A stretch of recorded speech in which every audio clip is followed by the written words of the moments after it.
నమస్కారం, ఘంటారావానికి స్వాగతం. ముందుగా ప్రధాన అంశాలు. సెమీ కండక్టర్ల రంగాన్ని మరింత ప్రోత్సహించేలా కేంద్రం అడుగులు.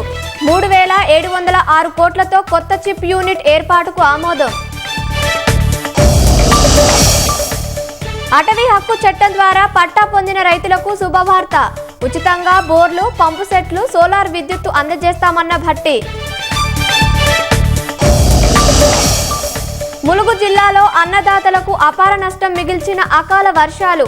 వరద ఉధృతికి కొట్టుకుపోయిన మార్కెట్ యార్డులోని ధాన్యం.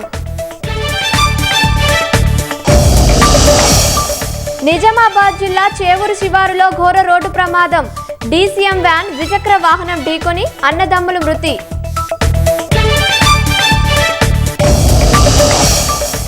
చైనా మీడియా సంస్థ ఎక్స్ ఖాతాను భారత్లో బ్లాక్ చేసిన కేంద్రం.